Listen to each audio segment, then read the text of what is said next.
Abu ni waati na kanubani dɛmɛbaga an bɛ foli ta ni k'u bɛɛ lajɛlen k'u sɛgɛrɛ radio Nura FM 94.4 tɔmi murumuru 5 an bɛ laseli kɛ ni waati na ka bɔ Jalakɔrɔji Koɲumani Wɛrɛda la nɛgɛjurusira 76 33 43 03 76 33 43 03 foli belebele an b'a ta ni waati na ni ka don n'a ye établissement Lassana Gakou kɔnɔna la mun ye an ka belebele bɛ n'o de ba Gakou ni bɛɛ k'a ma ko BG an bɛ foli ta ni ka a sɛgɛrɛ ɲɛnamakɛ Japon kɔsɔrɔ Buguni na la sirène ne bɛ n bolo gosi bɛ bɔ n'a ye mun ye Abdramane Doucouré belebele a kumara a ko k'an ka taa mun ye politique bunakun kɛnɛ kan n'an dara i bɛ na ye k'a fɔ n'an ma ɲɛ k'a fɔ ko mun ye jamana fama Assimi Goïta n'ale bɛna fanga in kɔni ka a bila maa mun n'o bɛna Assimi nɔra bila Abu i bɛ na ye k'a fɔ ko o baara kɔni ko o wulikajɔ bɛ sen na dɛ an bɛ don min na ko bi kosɛbɛ mun ye Patrick Ba ye Abdramane Doucouré a kumara dɛ a ko kabi doni mun na mun ye sanction mun n'a kun talen bɛ k'an ka jamana ka a sɛgɛrɛ mun ye CEDEAO maaw a ka jafo ka taa bila mun ye UEMOA maaw la kabi doni mun kama o sanction in kɔni ko a wulila ni hakili b'a la mun ye juillet kalo tile 3 sanction in a wulila ka bɔ jamana kɔni o kan o de hukumu kɔnɔna la sa mun ye baara caman kɔni bɛ ka bila sen kan nin waati na maa dɔw kɔni bɛ ka wulikajɔ ni k'o bila sen kan n'a ma ɲɛ k'a yira k'a fɔ ko mun ye san 2024 ko masakɛ kalatɔ o ka kɛ jɔn de bɛ na mun ye jamana faama Assimi Goïta ka a nɔna bila i bɛ na ye k'a fɔ ko welew bɔra fan bɛɛ lajɛlen o fɛ mun ye sifinnakaw bɛ ka zule kɔni ko o da mun ye candidat kelen o bɛ se ka sɔrɔ cogo min na a ko ni dun y'a jateminɛ k'a lajɛ maa mun yɛrɛ kɛra sababu ye ka Laji Burama fanga ni ko o dafiri olu fana bɛ ɲɔgɔnyew la dogodogo ni dibidibiw la jɔn de bɛ na kɛ cɛbɔ ye nka Abu Safinɛ Jara mun ye Patrick Ba n'o de Abdramane Doucouré a y'a yira k'a fɔ ko baara in kɔni ko a bɛ gɛlɛya fo k'a fɔ ko a bɛ gɛlɛya o sababu kɛ mun ye sɔrɔsilaka ninnu ye a n'u dɛmɛbagaw Abu n'u farala ɲɔgɔn kan ka maanifin min kɔni k'i tintin siga t'a la e bɛ kɛ jamana faama ye mun ye Patrick Ba ye Abdramane Doucouré a ko a dogolen tɛ maa si la k'a fɔ ko mun ye yɛrɛwolo dɛbɔ sur le rempart n'ale ye an kɔrɔkɛ ale ka jɛkulu n'o de Adama Jara Ben le cerveau Abu Safinɛ Jara olu de ye zole kɔni ka a da fɔlɔ ko an bɛ don min na ko bi ko wulikajɔ ka kɛ maa mun n'o bɛna kɛ cɛbɔ ye n'a ma ɲɛ k'a fɔ ko kalatɔ kɔni waati ko o dɔnna ka ban maa mun n'o bɛna kɛ cɛbɔ ye mun bɛ se ka Assimi kɔni nɔna bila i bɛna ye k'a fɔ ko mun ye yɛrɛwolo dɛbɔ sur le rempart ale kɔni ye wele kɔni ko o bila Patrick Ba ka fɔ la a ko n'i y'a jateminɛ k'a lajɛ mun ye parti politique ale n'o y'a sɔrɔ o caman kɛlen bɛ k'i da gulɔbaransigi fɔlɔ maa si kɔni ko o ti ka kuma nka n'i ko nin jateminɛ k'a lajɛ a ko mun ye yɛrɛwolo dɛbɔ sur le rempart u ka nin lase mun u y'a kɛ ko an bɛ don min na ko bi ko ka candidat ko o ɲini Abu Safinɛ Jara bɛ na ye k'a fɔ ko a ma kɛ ten koyi a ko n'i hakili b'a la an ka segin kɔ dɔɔni mun ye juin kalo kɔni kɔnɔna la i bɛ na ye k'a fɔ ko mun ye yɛrɛwolo dɛbɔ sur le rempart u ka mouvement délégation belebele ni ministre mun n'o b'an ka administration territoriale kunna n'o de lieutenant colonel Ablaye Mayiga ye Abu Safinɛ Jara u ye ɲɔgɔn ye kɛ Abu Safinɛ Jara ko nin ɲɔgɔn ye nin ye signal fort belebele o sababu kɛ mun ye yɛrɛwolo dɛbɔ sur le rempart fanga mun b'a la barika mun b'a la an bɛ don min na ko bi an ka jamana in kɔnɔna la o dogolen tɛ maa si la a ko yɛrɛwolo dɛbɔ sur le rempart Abu Safinɛ Jara bɛ na ye k'a fɔ ko hali loi électorale mun n'o o sariya kɔni n'a a taara ne jamana faama n'a y'o loi ko o promulguer i bɛ na ye k'a fɔ ko yɛrɛwolo dɛbɔ sur le rempart u ye tɛgɛrɛ sɛbɛkɔrɔ fɔ mun ye nin loi promulguer in kɔni o kan a Patrick Ba ka fɔ la hali n'o y'a sɔrɔ mun ye u kɔni mu u ɲɛsin cɛma fɔlɔ maa mun bɛna kɛ cɛbɔ ye Abu Safinɛ Jara taamasiyɛn caman kɔni bɛ ka a yira k'a fɔ ko min yɛrɛwolo dɛbɔ sur le rempart ye olu kɔni y'u ka baara kɔni k'o daminɛ jɔn de bɛna jamana faama n'a ma ɲɛ k'a fɔ ko u bɛ fanga ka bila jɔn de bɛna jamana faama Assimi Goïta ni ka a nɔna bila mun ye Patrick Ba ye a ko mun ye yɛrɛwolo dɛbɔ sur le rempart u ye nin wele mun da mun ye malidenw ma ko siga t'a la wele kɔni k'a ma da politikima ninnu ma koyi yɛrɛwolo dɛbɔ sur le rempart k'u ka wele nin da kun de mun ye sifinnakaw ye n'o bɛ jeunes ko fɔ Abu Safinɛ Jara minnu farala ɲɔgɔn kan ka Laji Burama fanga ni ka a dafiri a ko ni dun y'a jateminɛ k'a lajɛ maa minnu farala ɲɔgɔn kan ka Laji Burama fanga ni ka a dafiri i bɛ na ye k'a fɔ ko parti belebelew tun b'a kɔnɔ la koyi i n'a fɔ IRD ale ye parti mun n'a dogolen tɛ malidenw n'an bɛ don min na ko bi ala ka ɲinɛ mun ye honorable Sumala Sise la ale ka parti o tɛ wa a ko a bɛ san 20 bɔ ninnu kɔni u ye baara caman kɛ an ka jamana kɔnɔ n'o bɛ IRD o kofɔ Abu Safinɛ Jara nka n'i ye ko jateminɛ k'a lajɛ mun ye Adama Jara Ben le cerveau a ka nin jɛkulu n'a bɛ mouvement dɛbɔ sur le rempart na a b'o kofɔ ka wele kɔni ko a caman bɛ ka bila mun ye sifinnakaw de ma sifinnakaw k'u kana k'an ka fara ɲɔgɔn kan n'a ma ɲɛ k'a fɔ ko fanga yɛrɛ ko a bɛ sifinw de bolo bi fɛɛrɛ ni dabali ka kɛ n'a ma ɲɛ k'a fɔ ko o sifin bɛ taa don min na n'o ye Assimi Goïta ye sifin wɛrɛ ka na mun na an ka hakilinataw bɛ kɛ kelen ye mun ye malidenw ka hakilinata ko o bɛ kɛ kelen ye ka Patrick Ba ka fɔ la Abu Safinɛ Jara ko dɔ kɔni ko maa bɛ ka siran koyi o sababu kɛ maa t'a dɔn k'a fɔ ko ne Assimi ye fanga bila fanga bɛna ta ka di maa mun ma maa si t'a suguya dɔn fɔlɔ ni kana kɛ maa ye maa mun bɛna an tɛrɛntɛ baara jugu mun n'o o kɛra ka tɛmɛ san 30 in kɔnɔna la maa mun don o kana se ka an tɛrɛntɛ ka taa o kan o de kama ko siranya belebele ko o bɛ yen maa bɛ caman kelen bɛ k'i da gulɔbaransigi mɔgɔ caman kɔni bɛ olu tigɛ kuma bɛ don min na ko bi ko maa kɔni sirannen don n'a ma ɲɛ k'a fɔ ko mun ye jamana faama Assimi Goïta a bɛna fanga k'a bila fanga ka di mama mamun te nasira koro ko tagamana onye on ya partenaire munun keleme ko ambolo du nyama dom am dom na kon bi munye larabula ani ka ta fara munye irisla o konala on no lu bolo be sika to nyambolo to mna ka patrike ba ka fola munye abdraman duguri ka ta la ko parti politique ma ofena be wuli ka jola de ka bi donné on kama zole ko ni dara ka foko sanction ko awila ibe na ka foko munye parti politique be dubi debuni dugo la kerefe abu safna jara ko ni do akun laba en ko na ku yera tama ku ye nyoanye chama ke déjà ye nyoanye ke parti politique lu bra presse ko dugu presse ko ba no fedi fanga yiga fanga ba no fedi be fanga no fe ba no fe ayo abu safna jara ko munye alin do akun laba ina munye parti politique do be parti politique maw na be RPM maw ko fo aka ja foka ta fara munye sumelu buboy maiga alaka ina alela alaka jakulu no ba asma CP no bo ko fo abu safna jara ani adema korni ibna ka fo ko ni parti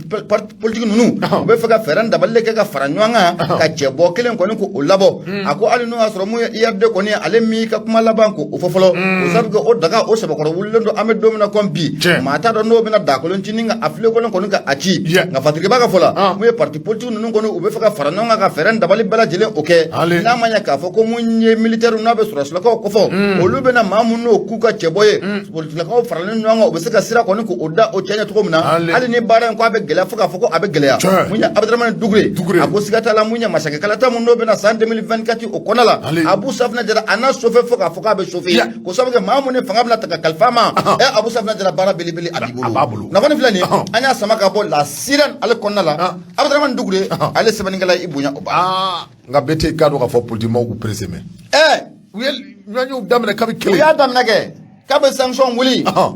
ya damna ngame mo fie wallahi tranche me ban wato politique mo chama mta jila de obike chama mita yano che tranche mi ta kunje kuma ma ba sura fana ba nga kele kono lutte contre la corruption ngo o kele ti jore kana da lutte contre la corruption era to yabu bon corruption toy ami domina kombi maliden ni ya sigi keme abu safna jiran politique mo ka ko ka di mami atiteme flaka atitemo kana atitema sabaha atitemo kana politique man ko ngoni chere la ni ko na to jamana fla dige ko na politique mo reansi ko na to te ka fo ko ami segi nunu ntega ko no ble papa non ayi pew amano ko de on na manya ka fo ko mi ashim kota ko ale bina fanga ko ni ka di mama akake maye mamu mina andame to anola akake maye mamu mina jamana ka souveraineté ka abunya akake maye ashim kota no fla ka silamu ni ka atama damne mamu mese ko tama fo ka ta se adana akake maye mamu na le temunye France masaka akaja européen oluka samara ka nemu akake maye mamu ne faso kanu yera bala mal kanu yera ba duskuna aye maliden dame don ka horonya don ka bunya ko don mo me se ko osigam abana ko fo bana pip ni de anga la nyini yo abana de fo anga beni maye mimi ta keni ma sunti daka foko ala kan kishumo ami ibolo dum beli kado fo nebe do me boni sebe mini o twa ko l'indépendant ni kado fo u ka be so ma da bolé mi metal ke kado fo lever de l'amargo no ye amargo bela jele me akalama sanction fo kabini janvier kalo clé konondo 2022 na ta se ina fo am me do mena ni watina mi metal ke kalo woro banyangola am nga jamani nyu ke amargo kono amargo mi be kado fo bela jele me akalama CEDEAO kata se kado ka fo iyo mwama nungo ni kado ka fo mini abe wole hakaja bamanji kele kado ka fo ko ta ka anga jamani ka sekre wala se kado ka fo anga jamani abe se ka dafri tugumna kado ka fo malide tellement que kado ka fo malide mi metal ke kado ka fo chesirila ani jija ani oke wa mi metal ke kado ka fo mamunu be ni olube anga jamani anyama yala ni watina kerenga nyana asimi guita ani atou kado ka fo kaida ula fo ko ambe uko mai kado ka fo halna manya ka fo ko jembela jele mi metal ke amar gola o tay kado ka foka aunga jamani ka segre auna fereni dabali bela geleke talge aunga jamani nyamo la ka to ugo waka ujugoro matindi parce ba fola no yo Musa Sayon en Kamara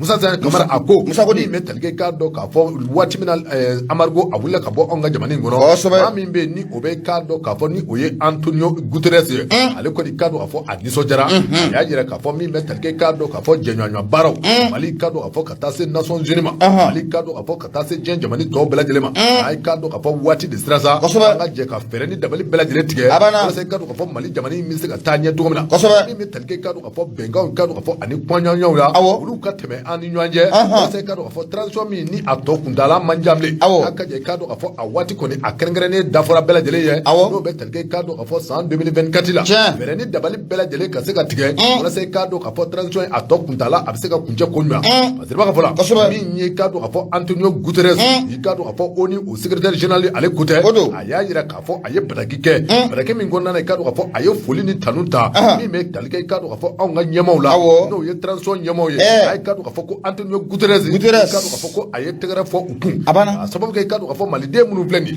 minnu ni k'a dɔn k'a fɔ olu bɛ ka jamana mara bi a ye k'a dɔn k'a fɔ u kɛlen filɛ ka hakilina ɲuman min kɛ ni o bɛ tali kɛ i k'a dɔn k'a fɔ levée de sanction n'o bɛ tali kɛ embargo a bɛ se ka wuli ka bɔ jamana in kan cogo min na a ye k'a dɔn k'a fɔ Antonio Guterres a ye foli ta ka an ka jamana ɲɛmaaw k'u sɛgɛrɛ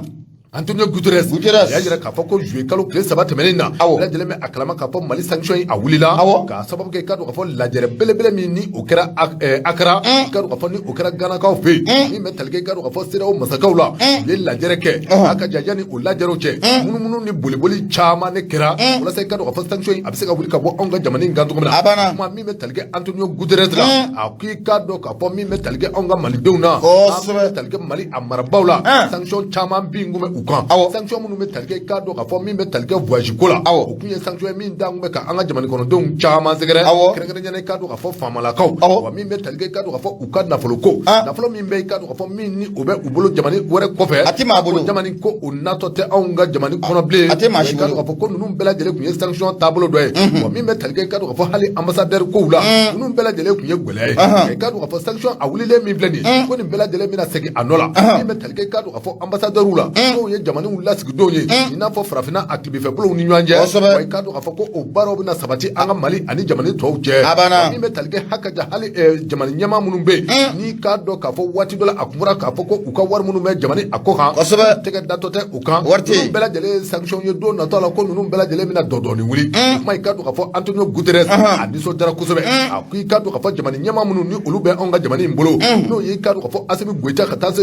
Choguel Kokala Mayiga ma a n'a tɔw a ko a ye foli ta k'u sɛgɛrɛ k'a ɲini jamana kɔnɔden bɛɛ lajɛlen fɛ maliden Union européenne Union africaine wa k'a dɔn k'a fɔ Mali ani jɛɲɔgɔnya bɛ Mali ani jamana fɛn o fɛn cɛ fɛɛrɛ ni dabali bɛɛ lajɛlen ka se ka tigɛ walasa i k'a dɔn k'a fɔ transition min ni a kuntagala dafɔlen filɛ bɛɛ lajɛlen ɲɛ a bɛ se ka taa kuncɛ i k'a dɔn k'a fɔ bɛɛ ani kɛlɛ kɔnɔ cogo min na wa tɛgɛw ka di ɲɔgɔn ma baaraw ka kɛ walasa i k'a dɔn k'a fɔ Mali a ye waati caman kɛ gɛlɛya kɔnɔ i k'a dɔn k'a fɔ nɔgɔya a bɛ se ka na anw ka jamana in kɔnɔ cogo min na Basiri filɛ nin an ye min bɔ i k'a dɔn k'a fɔ indépendant kɔnɔ Musa Sayon Kamara ale sɛbɛn nɔ Musa Sayon Kamara Abu Safina Jara an bɛ foli ta ni ka a sɛgɛrɛ ne y'ale bila mun ye badabada foli ni waati n'an b'a ta ka Sam Silima ni ka a sɛgɛrɛ n'an y'ale fo mun ye yɛrɛ furumuso ye sa n'o ye Jaralakaw muso ale ma ɲare bi a bi yan tabarikala k'a ɲare a bɛ yan k'a ɲare o ɲɛna espagne kɔnɔna la Abu n bɛ n bolo n b'a gosi ka don n bɛ bɔ ni sɛbɛn ye u ko mun ma ko soir de Bamako Bamako wula mun ye Umaru Angoyiba dɔgɔnɔkɛ a kumara a bɛɛ n'a ta Abu ko ni ko tɛ digi cɛkɔnɔba la n'i y'a bugɔ a furu la o bɛ digi a la dɛ a ko mun ye sira mun na a kun tigɛlen don maaninfinw ɲɛ sira mun na a kun kɛlen bɛ gɛlɛya ye mun ye Duwanza ani Gawo ni ɲɔgɔn cɛ an bɛ don min na komi bi ko tare o sabu kɛ mun ye nin sira ɲɛ n'a bɛ RN16 o kɔfɔ mun ye an ka lakanabaaw y'a jira k'a fɔ ko an bɛ don min na komi bi Abu ko kɔni ye ko kɔrɔ ye koyi wa o ko banna pewu o sabu kɛ mun ye an ka lakanabaaw ye layiru mun k'o di ka danaya mun tara ka da u kan Abu Safina Jara k'u y'u jɔ jɔyɔrɔ la wa an bɛ don min na komi bi ko nin sira kɔfɔli n'a bɛ Duwanza ni Gawo kɔfɔ an ko mun ma ko wuru tɛ RN16 Abu Safina Jara ko a labilala mun ye Umaru Angoyiba a ko k'a bɛ nin ka do a kun caman bɔ i bɛ na ye k'a fɔ ko mun ye maa jugu mun n'ale ye terroriste ba ye Amadu Kunfa a n'a ka cɛdenw kɛlen bɛ ka gɛlɛya ta ni ka maaninfinw k'u sɛgɛrɛ mun ye Duwanza ani Gawo ni ɲɔgɔn cɛla la nka an bɛ don min na komi bi siga t'a la ko nɔbɔ kɔni ko o kɛra koyi ko sabu kɛ mun ye Mali sɔrɔsilakaw ye lakanabaaw ye wulikajɔ ni k'u bila sen kan mun ye Amadu Kunfa n'a ka cɛdenw kɛlen bɛ ka ŋaniya juguya mun ta ni ka maaninfinw k'u sɛgɛrɛ nin sira kɔfɔlen n'a bɛ Gawo Duwanza ka taa bila Gawo n'a bɛ nin sira in kɔfɔ Abu Safina Jara ko baara ko a furanna ka jɛ mun ye maa mun o ye kunnafoni ni ka a sɛnsɛn ni k'a di o de ye commandant du secteur 4 de l'opération Maliko n'o de ye colonel Karimu Tarawele Bakarimu a y'a jira k'a fɔ k'an bɛ don min na komi bi mun ye nin sira in kɔni ko a furanna ka jɛ pewu Patrick b'a ka fɔ la akwai bina ka fa ko mun ye commandant de secteur 4 de l'opération Maliko ina fo nya fina tukum na colonel Karim Traoré bina ka fa ko ayi aka mun ye sira ko ni kuta kata ni yoro ko fole na be mamun be na bangal la kana ba ko fo o munu keleme ka la kana ko o fara nyanga ni yoro ko fole na be duanza ani gawoni nyanche na abo ko fo akwai bina ka fa ko mun colonel Karim Keita aka ni tali na tali kunde dore ko kata ko jati mine ka la je mun ye yiri wa mun okera bara mun okera an wa filtigla ko fe wala sa manin fu mese kata ni sira fe lafiya o konna o la tugumna o do kum konna labe na ka fa ko mun ye colonel Karim Keita aye fule ne tanni ko tani ka an wala kana ba ku segere yo wuli ka jomu ni ka abla senga ni sira ko fule na be RN16 ko fo duanza kata go shi gawla mun ye bamanchu be se ko daga ba ma ko tugumna ko fuli ko abeta nu ku segere patriba ka fola ako ka bi doni mun kama ngunun ko nyayira ka fa ko mun ye kibaro dira ka ira ka fa ko mun ye boni gela talemme ku segere mun ye amar kun fa na ka chadon fe no be katiba de serment de machine na abo okofo abu safna jara orani be ibe na ka fa ko mun ye malila kana bo yo wuli ka joni ko o blasenga dugumala ni ko seba ko fura mun ye safla fena ko of seba ko fura akara sababu ye mun ye terrorist chama anyo bolo do ko mun ye terrorist chama abu safna jara anyo lu daji insira ko folen ko ni o ka ako mun ye amar ko sigata la me dom na ko bi na manya ka fa ko mun ye amar ko fa na ka chidon kelema ka tasgi boni ngawdala abu safna jara mun ye lakana bawe yo wuli ka joke amar ko boni ngaw be sika lafiya to muna mun ye operation mun be nango mako operation Maliko abu safna jara yo wuli ka jo bilibele ko ke ko ni sira ko folen ne duanza gawsira manifu meseka boka don ko o ke to muna ka so gele ko umaya ala sira mun na ba goshi duanza kata ombori kata boni ya temna kala je ko turu su ngale maka gela bilibele ta ka manifu ku segere ka manifu bo o jorola wa mun ye mobili ira ko ku tita ko be nin ka ka be mekalo klem go ani duru ibe na ka fa ko mun ye mobili ba nun chaman ku dalen be mun ye duanza o konala ko sabiga mun ye sira ko ko o te kata ombori aka ja fuka ta bla bonina ka mun ye kibaro ko ko o sorola ibe na ka fa ko mun ye jouer kalo kle folo sam ba flani sam go ani fla abu safna jara mun ye an operation Maliko manu yo wuli ka jo ko bla singa mun ye camion mun no obora abese camion bisaba an koma mun ye an raka lakana bayu escorter wa tugu ko u koroshi abu safna jara fo pusi yorola aywa unyana barama ba abana anyana abu safna jara mun ni sira ko fole ne blocage ko kuma ala no de RN16 abu safna jara an ma ya ira ka fo no ba an lakana ba ko fo olu ko na ira ka fo ne babu ye babu mun an temana akanwe wa wi sira furana ka je ga wuli ka jobe sina albi sune kle jamana chamanche ya bolo fo ka tabla mun akoron fe fana manin fu ngata nga seyin ko obaro ko be sika no ya tomna wa atita abada fo mu ye dugla do nga chesiri ga wuli ka joko oke me lakana ba ira fina be sika deme to komna uka bara ko ni ula akoni ya temna kala mun ye commandant di jeta debo ale ko ne kuna fone ninka boka binte chari akoku ye ni sewa mun trota ye ni bara nyuma mun keta ko o basro dora fe ko ibe na ka fa ko me dugla don chama ne be ko le kuna fone ko ninka ashelu ye ne dugla don ne jara ka bara ko ninka akenyo fe wala sa mun ye ni sira ko fele na be don za kata go shi bonina manifu mu sika lafiya to muna don za kata go shi mu ye gawla manifu mu sika lafiya to muna ko me dugla don fene fele ne ku ga wuli ka jo chasiri belebele ko o yira la no fone fele ni anya sama ga bo mun ye so de ba ko ale kono mame sebani ngala ode Umar Angoyba ibunya bala bede kero ko fon Umar Angoyba amba fu membolo do membolo sebe meni o jwa ko Nouvelle Horizon keni ka biso ko manda bolye man touré akumana mama ko di wi ka do ka fo force barkan temeni ngoro ko fe ay ka do ka fo mi metal ke minasu la ko minasu ko ni talme bibi na ka do ka fo minusuma sura sula ko ngere ni do ko casque bleu ko minasu tame ka segre ngere na jamani a korove bolo ka se chamanja bolo ma c'est pas pour la mi metal ke ka do ka fo conseil de sécurité de l'ONU no ye ka do ka fo lakana blomi me oni twala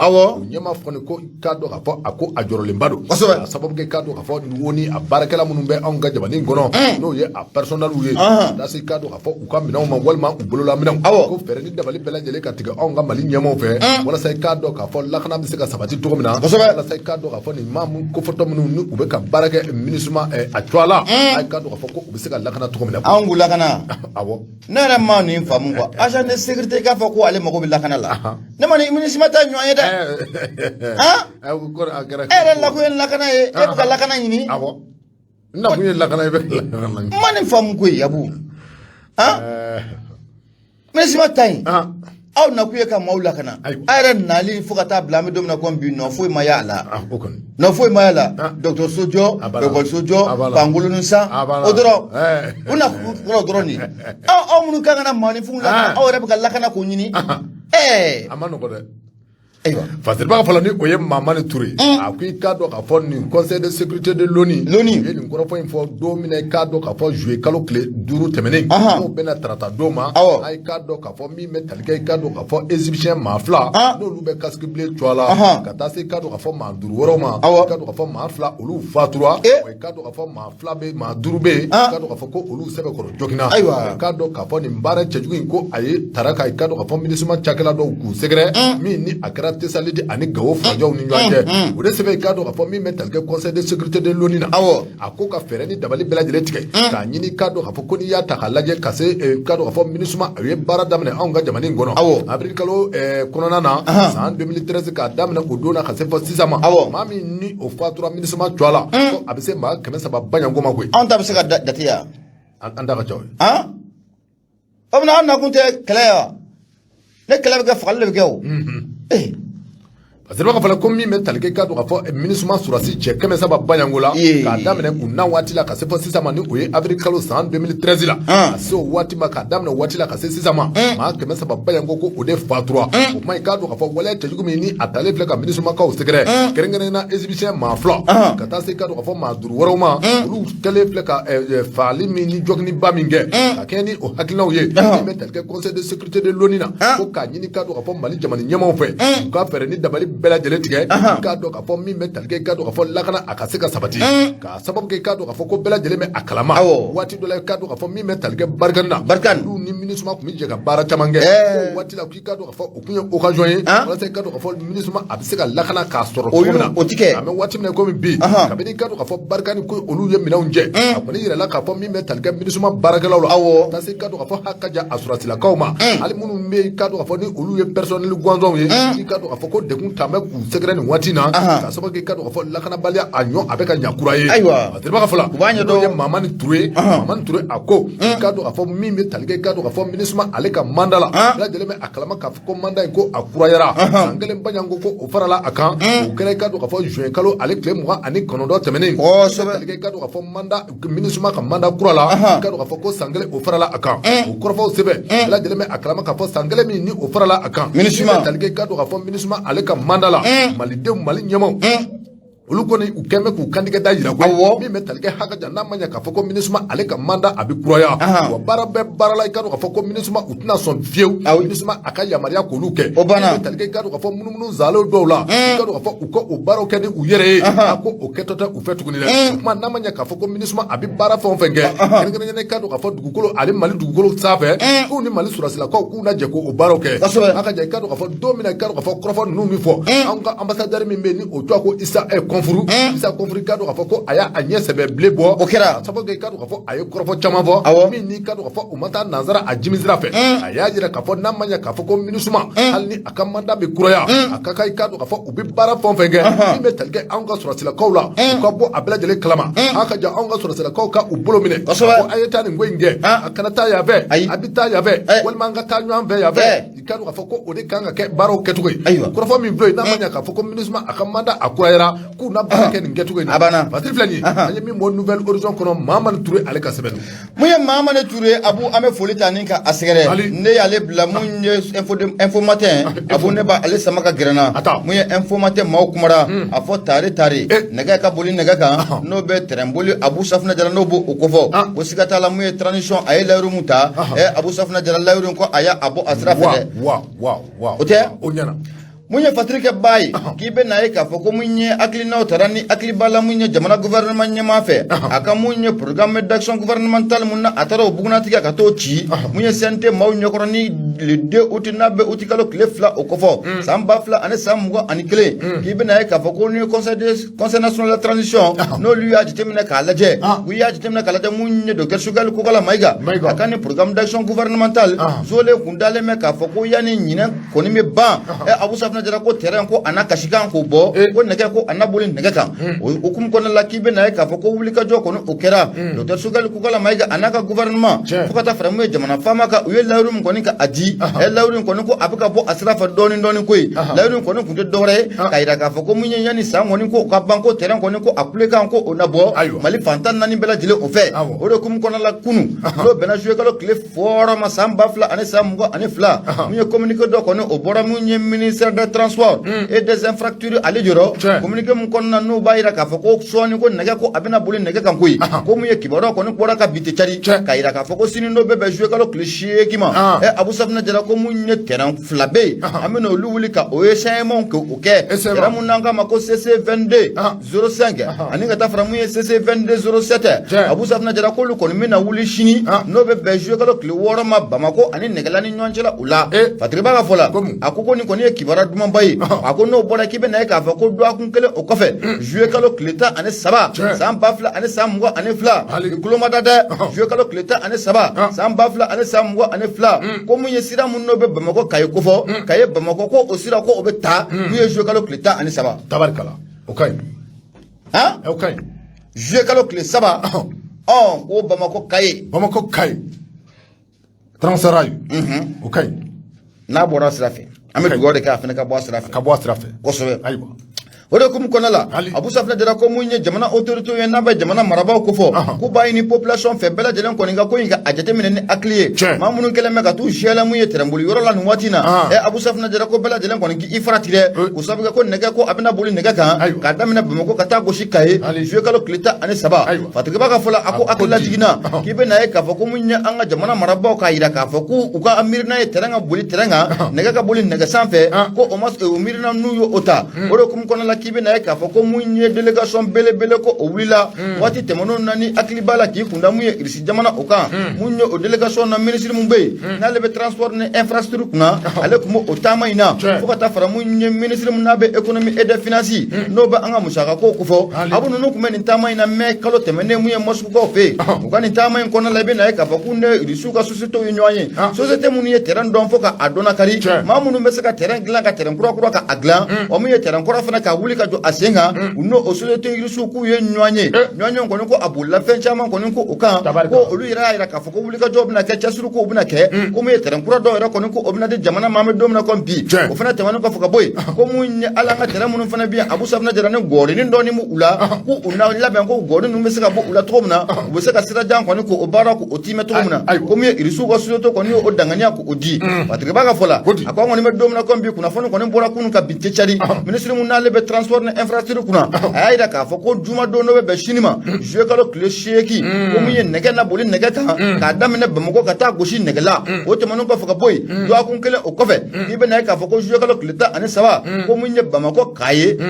ba mako abu safna jara ko o bara ko ona time na ko ni flani anya sama ka bo mu nye info matin ale kona la mu nye fasiri la jekulu o lu ka fasiri do ibunya o bala bidi kan ko fo info matin ni ale bla ne be bolodo me boni se be mini o ko le soir de Bamako wula ya jara ayi sebeni ke la ya ko ka do ka fo ministre mi ni o nyeshine me anga kalangoma ay ka do ka fo ko ministre mi ni anyeshine me kalangoma ayi ka do ka fo instruction te dore de bara bi ta to munu na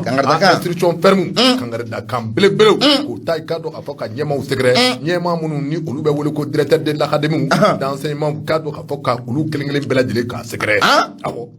Sam Silima, faut mettre Nyama comme DG de chemin de fer. On va aller Dakar à Kaye.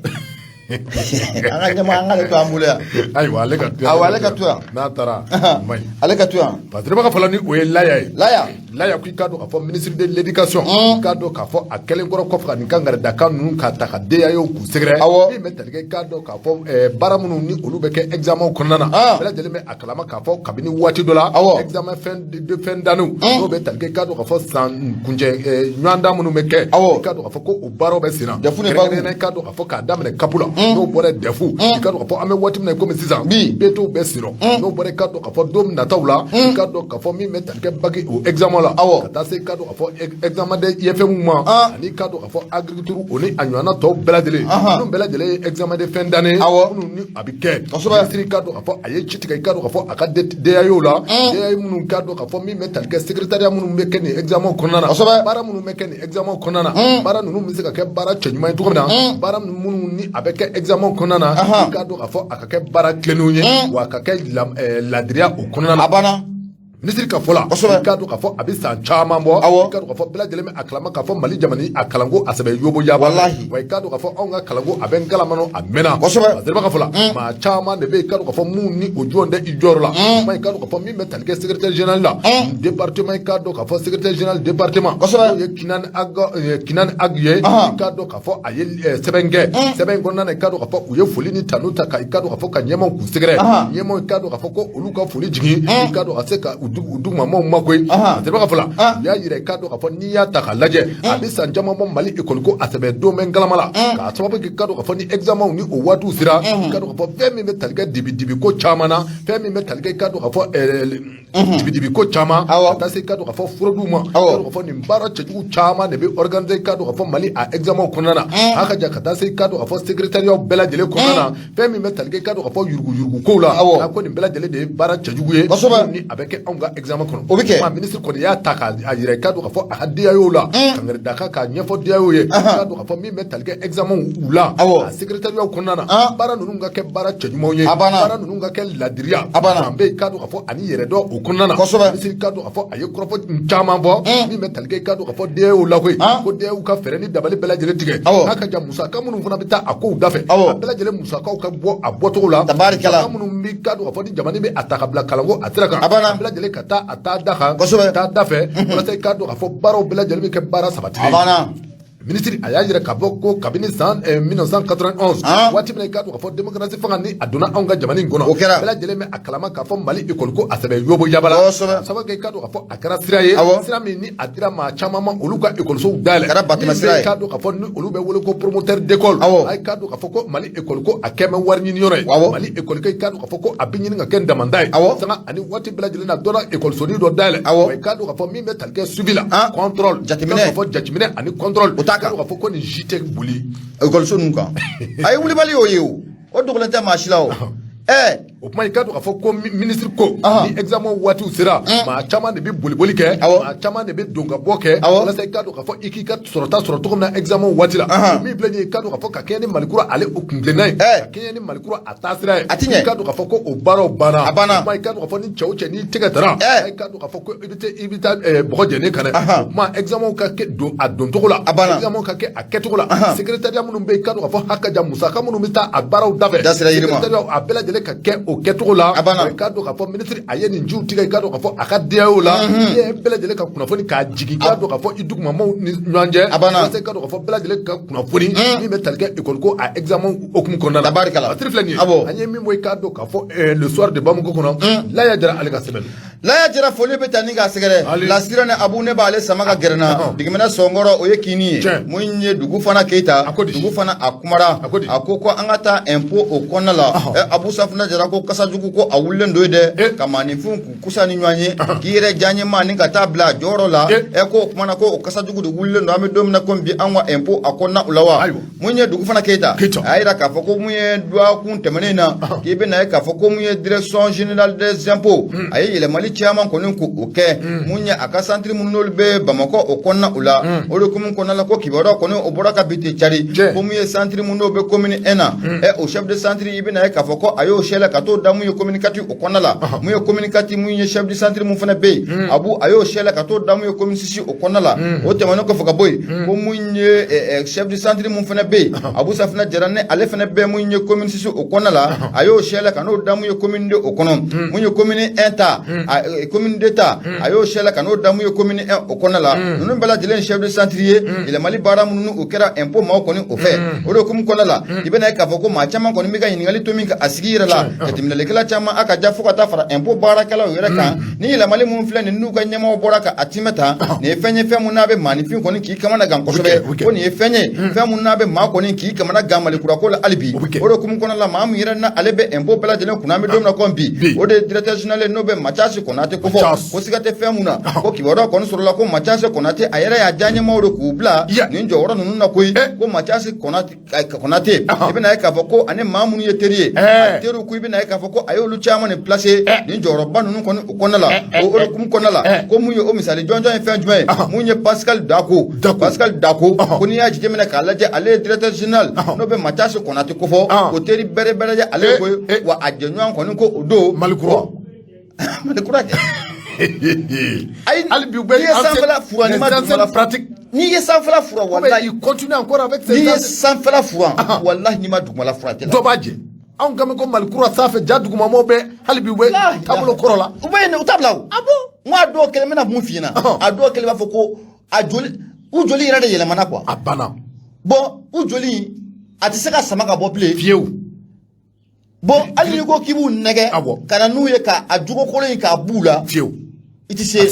nogolon ndu be yele madi an game Malikura be sa be klela Malikura ko ni me sampe ka duguma la yele maka Malikura ma yele made Malikura fajita duguma fanga do ka foko les anciennes pratiques là ko abebe sino abebe sino akora masir do kala nga fle teme Patrick Baka fola ako mu ye directeur général no be machase konate ko fo apela ka terke no ba jenwan do ko fo o kibora kon sala ko Pascal Dako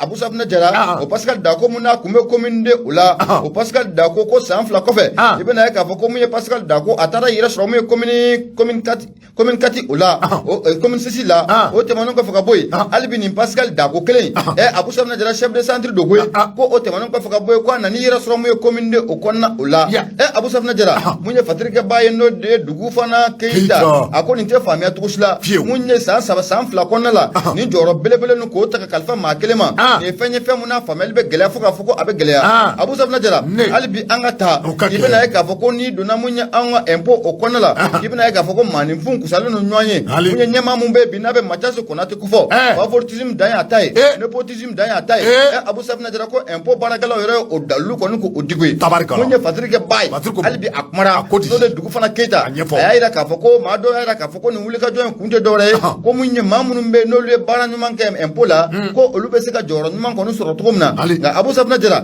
ko ni fe mu na be ma ko ni ko mana gan ko mi yele mali abiga bolo tugumna o sabga ni yaji temna kala mu ye chef de centre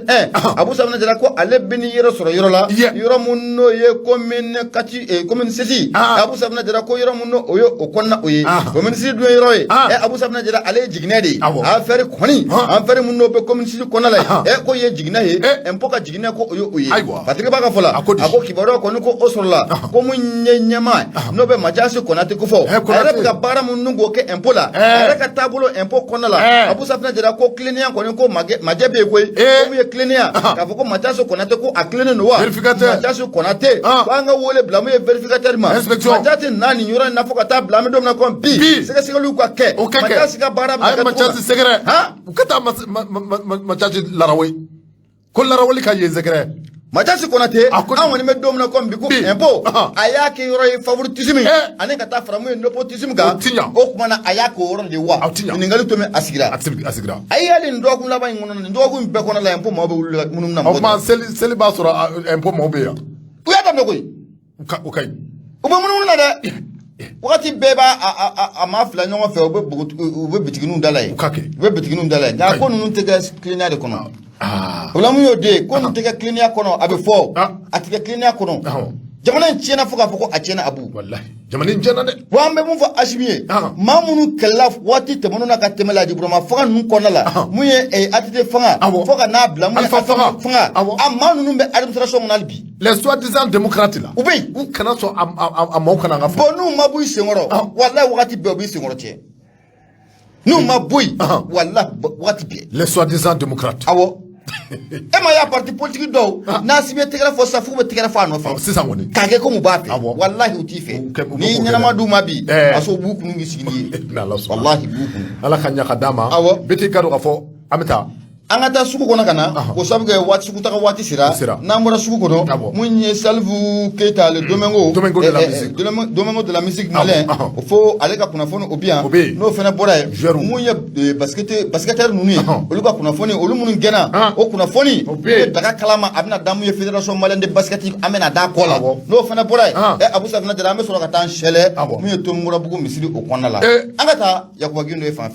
Abou Safina Diarra ame senga na kuma so konna la radio Nura FM bi kononto ani nani tomi murumuru duru la seli amoke ka bogo jela koroji konimani wradala nega diru sira 76 43 43 03 moye samu kulubali ala clé belebele yambe fulita ni ka segere ni watina jela koroji ale konnala alasane fofana mafla asokole manna france konnala amba fana ko afofana ibolo kareka do bidi kero fone be do ne boni sebe mini ojo ko soir de Bamako wula do ka foni en dola chiko ale kuna foni $100 ni o ye $7 mini ama fo nazara kala ko basket ball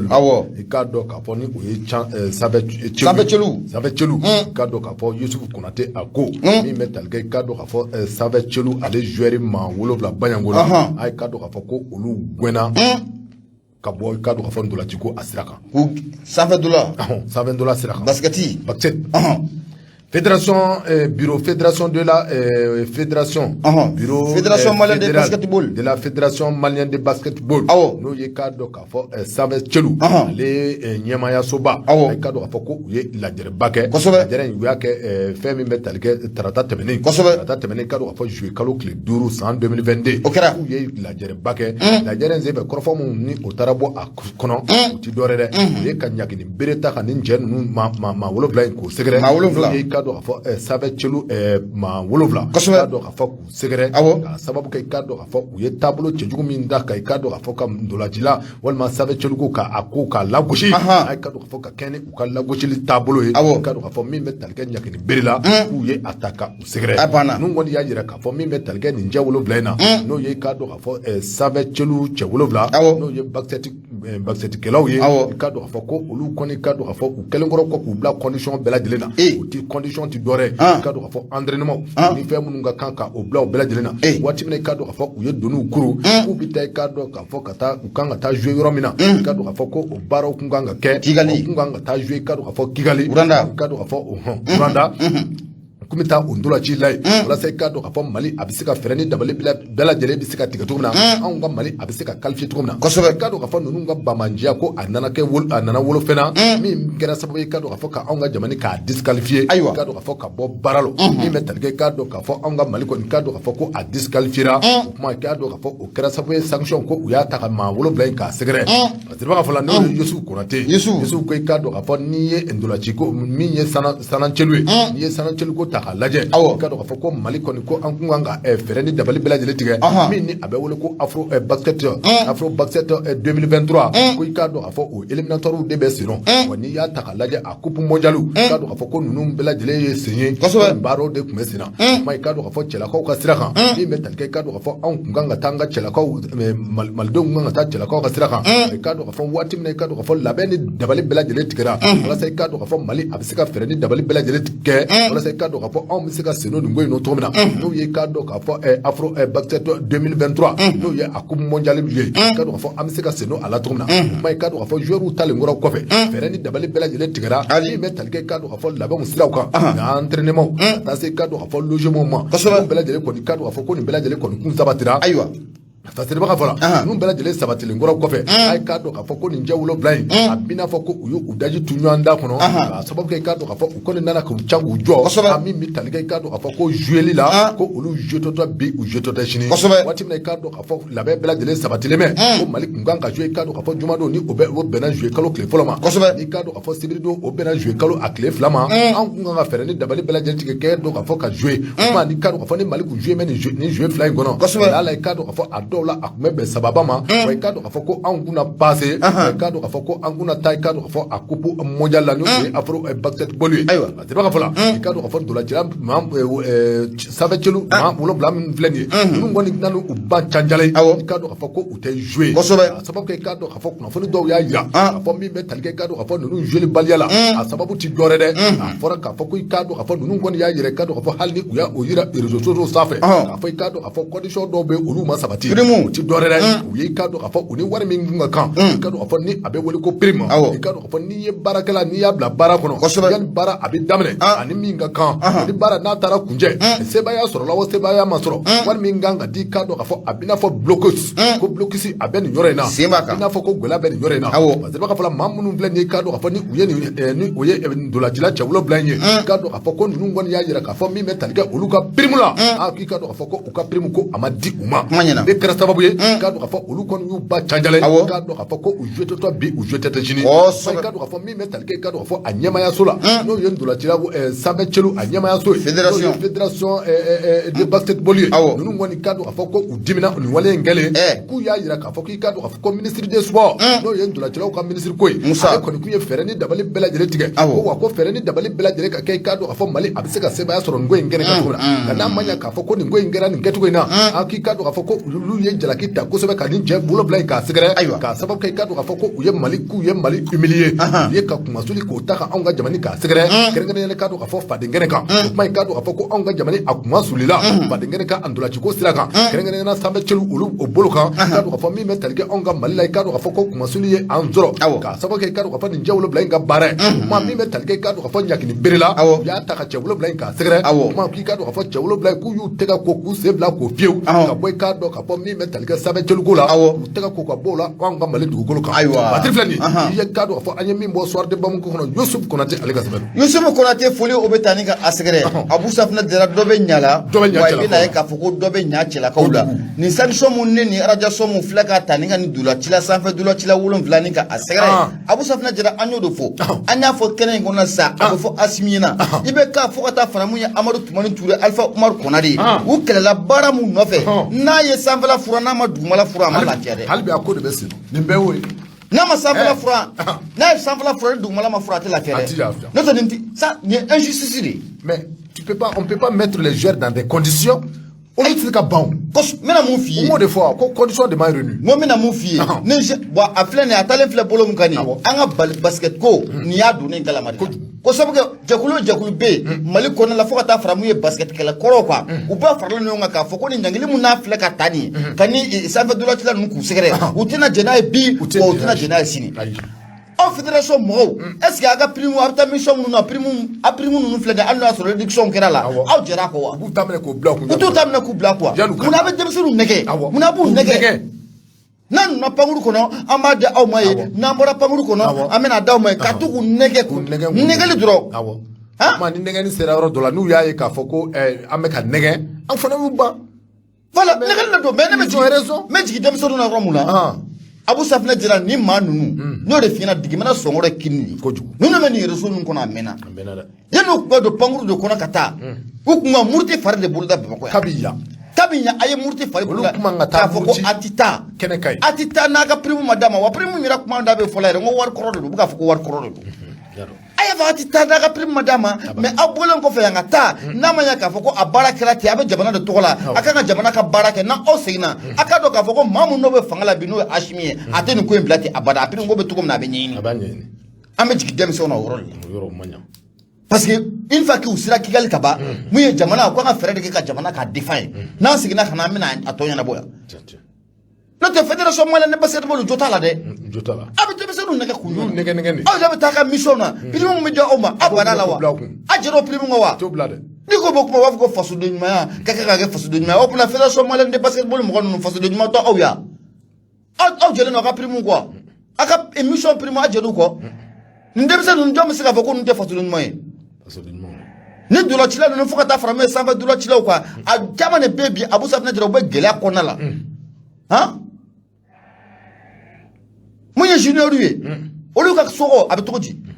so mun fɔra k'a bɛ d'u ma a bɛ cogo di hali sini a dɔw ka prime juru bɛ yen o so man di fɔlɔ mais non dɔ bɛ ɲala dɔ bɛ ɲa cɛlakaw la denmisɛnnin ninnu kɔni an bɛ jugula yɔrɔ min na une fois k'u bɔra yan ka taa Kigali u tun bɛ jouer n'a seginna ka na a ka dɔn k'a fɔ ko Mali kura min n'a kuma tun bɛ senna a tun bɛ dɔn nin sen fɛ a tun bɛ dɔn nin sen fɛ maa min bɛ fanga la bi o tun tɛ nin ko in bila ten abada n'o tɛ n'a ma ɲɛ k'a fɔ ko denmisɛnnin ninnu fana arrondissement kɛra ka ɲɛsin u ma a fédération malienne de basketball u k'a dakolonci ni k'a filekolonci mun ye turu bɛ yɔrɔ min na dɛ a turu bɛ yɔrɔ min na dɛ a turu ka ɲɛ dɔn ko ka ca an senkɔrɔ ni nin ko ninnu ye sa tɔ ani ma ɲi dɛ a kɛ bɔmu de ye a kɛ bɔmu de a kɛ ma ɲi a kɛ to foyi la a b'o kosɛbɛ abu mɛ bolo bila ka don mun ye sira nin bɛ bɔ ni a ye mun ye STD a kumara a ko droits humains n'o ko fɔra a tɛ buna adamadenya lafasali jɛkulu ni a to o kɔfɔ wa mun ye Salifu Keita n'an ka ma ko an ka chevalier blanc fitina yelen belebele don an ka jamana kɔnɔ mun ye dɔnkilida o sira fɛ dɛ a kɔni bɛ don min na komi bi a bɛ CNT n'o bɛ conseil national de la transition a b'o o kɔnɔna o la mun ye Salifu Keita a bɔra a ka dade kɔnɔ dɛ a b'u ko mun jɔn de bɛ fɛ ka fɛɛrɛ ni dabali kɛ mun ye maa minnu u minɛna k'a fɔ k'u tun bɛ fɛ ka yefege denmisɛnnin ninnu k'u minɛ mun ye zantigila o fanfɛla la ko jɔn de bɛ fɛ k'i bolo k'o bɔ u kan na dɛ jɔn de bɛ fɛ k'i bolo bɔ ni maa ninnu kɔni k'u kan na mun ye Fatirike Ba ye a y'a jira k'a fɔ ko maa minnu ni tɛgɛ tara ka da u kan ni hakili b'a la abu wa kɛra mun ye zantigila o kɔnɔna o la ko jɔn de bɛ fɛ ka fɛɛrɛ kɛ ni maa ninnu k'u bolo k'u bɔ dɛ k'u bɔ mun ye kiri maaw kɔni k'u ka bolo o kan o de hukumu kɔnɔna la mun ye Santiare Salifu Keita n'an k'a ma ko chevalier blanc de la musique malienne Abu Safina Jara a kɔni y'a jira k'a fɔ k'an bɛ don min na komi bi a bɔra mun ye video dɔ kɔni n'a y'a cari kosɛbɛ mun ye bɔlɔlɔ kɔni ko o sanfɛ mun ye Salifu Keita a y'a jira k'a fɔ ko wulikajɔ ko bɛ sen na cɛsiriw bɛ sen na maa minnu n'u minɛna ka yefegeden kɔni ko a t'u bolo mun ye Segu sira la k'o bolo ko a bɛ fɛ ka bɔ a maa ninnu kan dɛ wa mun ye Salifu Keita a y'a jira k'a fɔ ko ye fɛn mun n'a tɛ jɛn n'a ye bi wa ko a tɛ jɛn n'a ye sini Fatirike Ba ka fɔ la a ko n'i y'a jateminɛ an ka segin an kɔ dɔɔni mun ye tɛgɛ tara ka da maa fila kan mun ye polisilakaw fɛ Abu Safina Jara ko sabu kɛ mun ye yefege kɔ ka a taara y'u bolo mun ye Segu sira la ni hakili b'a la o de hukumu kɔnɔna n'a ma ɲɛ k'a fɔ ko tɛgɛ tara ka da o maa fila kɔni o kan yefegeden kɔni ko a yeri u bolo wa o tun bɛna kɛ cogo min na maa si tɛ Ala ye k'a kɛ cogo kɔni ko o dɔn a ko n'i y'a jateminɛ k'a lajɛ n'a ma ɲɛ k'a fɔ ko o maa fila kɔni ko o minɛna wulikajɔ de ka sigi sen kan cɛsiriw ka sigi sen kan maa minnu ye olu ci fana u ka ɲɛmaa minnu fana bɛ bolo a bɛ se ka da u kan cogo min na mun ye Fatirike Ba ye a ko mun ye Fana an bɛ don min na komi bi waati tɛmɛnenw n'i sira Fana dugu mana jɛ i b'a lajɛ k'a lajɛ n'o y'a sɔrɔ i kunkolo kɔni ko a bɛ i kan o da la Fatirike Ba ka fɔ la a ko mun ye chevalier blanc a y'a jira k'a fɔ ko a bɛ nin ka san 10 ɲɔgɔnna bɔ i bɛ na ye k'a fɔ ko bingali ko a bɛ ta ka albinosiw sɛgɛrɛ n'a bɛ yefegew kɔni ko u kɔfɔ u tɛ se ka munumunu foyi kɛ an ka jamana kɔnɔ bilen u kelen o sabu kɛ i yɛrɛ dɔrɔn i purukutura Abu Safina i bɛ tunun u ye o ye o de hukumu kɔnɔna la k'i bɛ na ye k'a fɔ k'a bɛ waati mun na nin yefege ninnu faga ninnu k'a bɛ daminɛ an ka jamana o kɔnɔna la i bɛ na ye k'a fɔ a baara fɛn fɛn n'o sera autorité judiciaire maaw fanfɛla la n'o bɛ kiiri bunakun kɔnɔ kɔfɔ Abu Safina Jara ko maa si ma a dalilu kɔni ka a dɔn a ko bɛ taabolo min kɔni k'u kan a ko tɔ kɛra cogo min na ko maa si to o dɔn a dun bɛ nin ka san caman bɔ i bɛ na ye k'a fɔ ko gɛlɛya talen bɛ ka yefegew kɔni k'u sɛgɛrɛ Abu Safina Jara mun ye hukumu kɔnɔna la mun ye Fatirike Ba ye n'o de STD a y'a jira k'a fɔ ko mun ye Salifu Keita a ko o baara mun n'a tun bɛ kɛ kɔrɔla ka tɛmɛ b'an ka bila a kunna ko o baara k'o tɛ se ka tɛ cogo si la o baara kelen mun n'a tun bɛ kɛ mun ye yefegew bɛ faga Abu Safina Jara n'a ma ɲɛ k'a fɔ ko maa yɛrɛ sɔrɔla yefegeden kɔni ko o yɛrɛ bolo k'a fɔ ko wulikajɔw bɛ bila sen kan wulikajɔw ka kɛ ko o tigi ka bila o ye fɛn ye fɛn mun n'a bɛ maanifin kɔni k'o kamana gan o sabu kɛ mun ye kibaruyaw kɔni ko o sɔrɔla k'a jira k'a fɔ ko maa minnu n'u bɛ nin kɛwale ta ka yefege ninnu k'u sɛgɛrɛ ko dugukumaw y'a jira k'a fɔ ko mun ye politikimaw de ko ye ko politikimaw de bɛ nin baara jugu ninnu ta ka yefegew k'u sɛgɛrɛ o sabu kɛ mun ye fanga yɛrɛ sɔrɔli sababu o la mun ye Salifu Keita a ko n'i ye ko in jateminɛ k'a lajɛ n'a ye hakili b'a la mun ye SS Wouroujo ko ale tununa a bɛ nin ka waatinin bɔ maa si tɛ kɛ Ala ye k'ale ta yɔrɔ kɔni k'o dɔn o tɛmɛnen kɔfɛ Abu Safina Jara mun ye Salifu Keita a ko mun ye an ka taa Fanakaw fɛ yen mun ye Aramata san 2018 kɔnɔna la u y'o kɔni k'o kan tigɛ ko maa si t'a dɔn o ko fana ko o bɛ taabolo min kɔni ko o la Abu Safina Jara nin bɛɛ lajɛlen ye kɛwale mun n'a bɛ kɛ mun ye masakɛ kalata kɔni na a kun bɔra ko nin kɛwale ninnu kɔni ko a bɛ kɛ o sabu kɛ mun ye Aramata ta in yɛrɛ bɛ kɛ waati min na ko y'a sɔrɔ mun ye présidentielle 2018 o baara kɔni ko o bɛ sen na Salifu Keita a ko nin wulikajɔ mun n'a bɛ sen na maa fila minnu tɛgɛ kɔni dar'u kan ka yefegeden kɔni ka a t'u bolo ko wulikajɔ bɛ sen na ko olu maa ninnu k'u bila o ye fɛn ɲɛnɛ ale tɛna jɛn n'o ye bi wa n'ale tɛna jɛn n'o ye sini wa n'o o baara kɔni ko o kɛra Abu Safina Jara k'u sigi n'a ye k'a fɔ ko ale bɛ Mali bɛɛ lajɛlen k'u labɔ ka Mali bɛɛ bela jelen labo mobilisation be ke ka mali fantan nani bela jelen ka damina kay fo ka ta goshi kidal bela jelen be bokki ka dusman ka shiku ko aida na fani fleni anya sama ka bamu yela siran ale konna la std ale sebenigala ibunya obala bele kero ka fo nebe ntikado me boni sebe mini o jwa ko leni pana ikado ka fo o bari ale ka sebeno o bari godi ikado ka fo mi metalke ka keni silba ale okum konna ikado ka fo abi sandama dobo mi metalke karo ka fo mali gouvernement la abi ikado ka fo fereni dabali bela jelen tige sai ikado ka fo sahaw bi se ka yesugu kono no ya la togomina sai ikado ka fo mamunu be ikado ka fo ni olu bi se ka saga soro ikado ka fo abi baro bi se ka no togomina ma ikado ka fo ko ni ya ta laje ministre mi ikado ka fo ni ale ka baranje chine me ikado ka fo élevage ministre délégué no ye ikado ka fo ministre délégué est chargé de l'élevage yuba ba ikado ka fo ko aye ikado ka fo ni mbare aya nundo ko ikado ka fo akara kabini ikado ka fo akara kungo araba ikado ka fo akara kungo araba dele me aklama ka fo ko anfora ka fo mi metal ka selbala ikado ka fo obla me ka sibrido no bebe jouer kalo clé kono do ma ikado ka fo obla me ko kono ma ikado ka fo ministre yuba ba ikado ka fo ministre délégué de l'élevage et de la pêche ni ale nyeshini me ikado ka fo bago ani jiga ko sira ma ikado ka fo ale koni aye mbare aya kurmu kare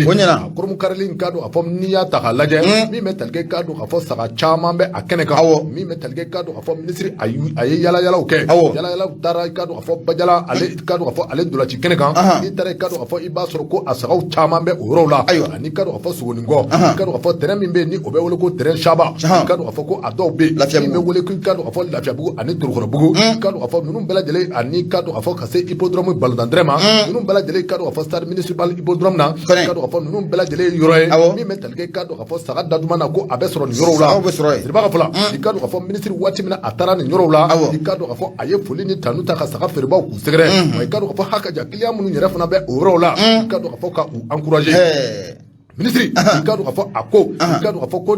bi ko ni tabar kalaye ka sabo ke ikado ka fo mi metal ke vente promotionnelle de moutona ikado ka fo ko abenani wati mi ikado ka fo ni ani levée de sanction no ikado ka fo sanction sina ka takabo on ga jamani kunate ikado ka fo ko asime ka beni o wati ma ikado ka fo ko ni tari ma ikado ka fo ko sago da ka dikozobe ma bi ni mbaren kunti dore jamani kono de bela de lemse ka saga sura tugumna wala sai ikado ka fo ka seli ka ke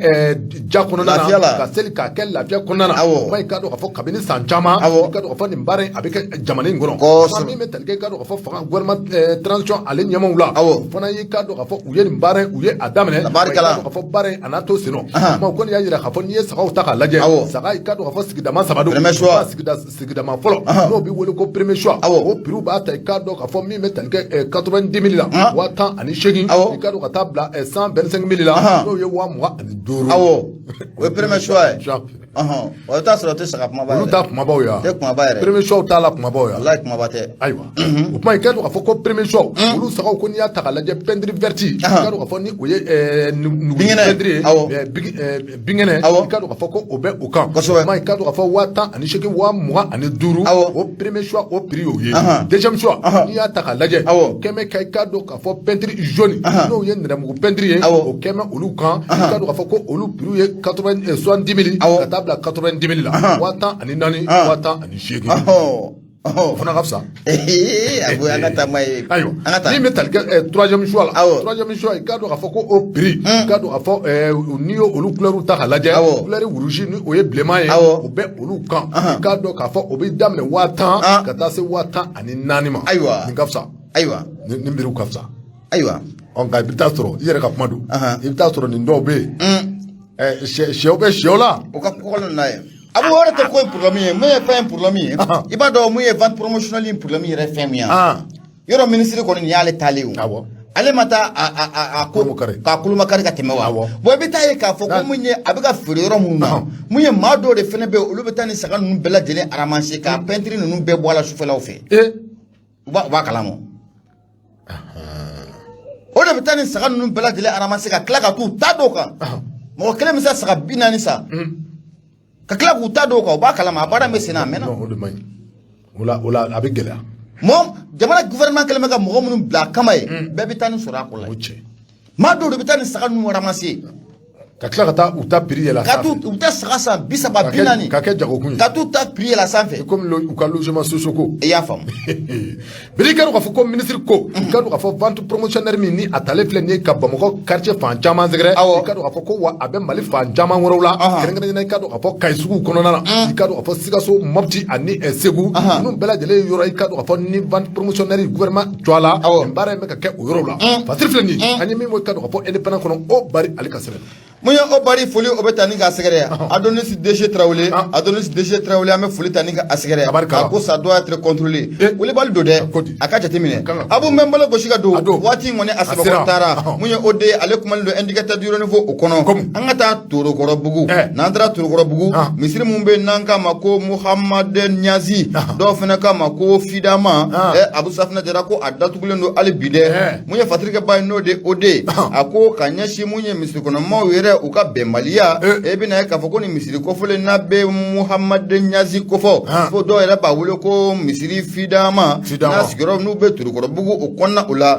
ko min ye gouverneur du district de Bamako ale kɔni ye hakilina ta k'a fɔ ko ni misiri kun datugulen don wa fɛɛrɛw kun bɛna kɛ ka misiri ka dayɛlɛ mais n ko dayɛlɛli kɔni ko o ma bɔ dɛ misiri datugulen ko o na kɛ kura ye mun ye fatirikɛba ye n'o o de a ko ni hakili b'a la misiri kɔni ko a datugura kabi avril 2022 o kɔnɔna o la o ma sɔrɔ dɔwɛrɛ fɛ ko min ye jamana marabaaw ye k'a fɔ ko ni misiri kɔnɔna Abu Safinɛ Jara kirikara waati ta toto tire nama